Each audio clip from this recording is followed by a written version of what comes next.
आज हम भारत के अर्धसैनिक बलों के भीतर पनप रहे एक बहुत ही गंभीर संकट की बात करेंगे। और ये बातें सरकारी आंकड़ों पर आधारित हैं।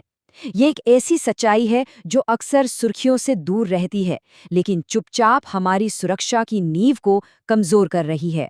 438 ये सिर्फ एक नंबर नहीं है, ये पिछले 3 सालों में हमारे पैरामिलिट्री फोर्सेस के उन जवानों की संख्या है जिन्होंने आत्महत्या कर ली। ये एक ऐसा सच है जो हम सबको अंदर तक झकझोर देना चाहिए। हमें ये बात हमेशा याद रखनी होगी कि ये सिर्फ आंकड़े नहीं हैं, इनमें से हर एक नंबर के पीछे एक इंसान था, उसका एक परिवार था और देश की सेवा करने का एक सपना था जो अधूरा रह गया। तो चलिए इन आंकड़ों में थोड़ा और गहरा उतरते हैं और समझने की कोशिश करते हैं कि ये संकट असल में कितना बड़ा और कितना व्यापक है। अगर हम फोर्स के हिसाब से देखें तो तस्वीर और भी साफ हो जाती है। सीआरपीएफ में सबसे ज्यादा 159 जवानों ने अपनी जान दी, बीएसएफ में यह आंकड़ा 120 है और सीआईएसएफ में 60। और बात यहीं खत्म नहीं होती, चाहे वो एसएसबी हो, आईटीबीपी, असम राइफल्स या फिर एनएसजी, कोई भी बल इस दर्दनाक हकीकत से अछूता नहीं है। तो फिर सबसे बड़ा सवाल यही उठता है कि आखिर ऐसा हो क्यों रहा है। आइए उन 5 बड़े कारणों को समझने की कोशिश करते हैं जो इस पूरे संकट की जड़ में हैं। तो फिर जिम्मेदारी किसकी है? क्या इसे किसी एक जवान की निजी नाकामी मान लिया जाए, या फिर कहीं ऐसा तो नहीं कि पूरा का पूरा सिस्टम ही उन्हें निराश कर रहा है? देखिए, ये समझना बहुत जरूरी है कि ये किसी एक जवान की कमजोरी नहीं, बल्कि एक सिस्टम फेलियर है। इसका सीधा सा मतलब है कि वो नीतियां, वो व्यवस्था, वो संवेदनशीलता जो जवानों की भलाई के लिए बनाई गई थी, वो ही नाकाम हो रही है। तो पहली और सबसे बड़ी वजह है पॉलिसी के लेवल पर। जैसे पुरानी पेंशन स्कीम का लागू न होना, ये जवानों के मन में अपने भविष्य को लेकर एक गहरी असुरक्षा की भावना पैदा करता है। इसके साथ ही पे कमीशन में देरी होना और मेंटल हेल्थ को कभी एक जरूरी मुद्दा न समझना इस आग में घी का काम करता है। दूसरी वजह है एडमिनिस्ट्रेटिव सिस्टम। जरा सोचिए, हद से ज्यादा ड्यूटी के घंटे, आराम का कोई ठिकाना नहीं और लगातार मुश्किल इलाकों में पोस्टिंग। और इन सबसे बढ़कर अपने परिवार के साथ वक्त बिताने के लिए छुट्टियों की भारी कमी। ये सब मिलकर एक ऐसा मानसिक दबाव बनाते हैं जो कभी खत्म ही नहीं होता। अब आते हैं तीसरी वजह पर, जो यूनिट के अंदर के माहौल से जुड़ी है।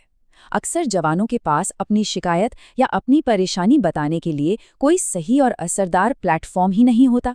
होता ये है कि तनाव या परिवार की दिक्कतों को कमजोरी की तरह देखा जाता है। ऐसे में जवान मदद मांगने से हिचकता है और अंदर ही अंदर अकेला महसूस करने लगता है। चौथा कारण है सामाजिक और पारिवारिक दबाव। एक जवान महीनों, कभी कभी तो सालों अपने घर परिवार से दूर रहता है, लेकिन उसका मन तो घर पर ही लगा रहता है। बच्चों की पढ़ाई की चिंता, बूढ़े माँ बाप की सेहत का ख्याल और घर के बढ़ते खर्चे, ये सारी फिक्रें उसे अंदर ही अंदर खाए जाती हैं। और पांचवी और शायद सबसे बड़ी नाकामी वो है मेंटल हेल्थ सपोर्ट की जबरदस्त कमी। ज्यादातर यूनिट्स में या तो काउंसलिंग की कोई सुविधा है ही नहीं, या फिर बस नाम के लिए है। ट्रेन्ड साइकोलॉजिस्ट की कमी की वजह से किसी भी समस्या को शुरुआत में ही पकड़ना और उसे हल करना लगभग नामुमकिन हो जाता है। तो हमने समस्याओं की तो बात कर ली, लेकिन सवाल ये है कि क्या इसका कोई समाधान है? जी हाँ, बिल्कुल है। चलिए अब कुछ उन ठोस कदमों पर नजर डालते हैं जो इस हालात को बदल सकते हैं। समाधान का रास्ता बिल्कुल साफ है।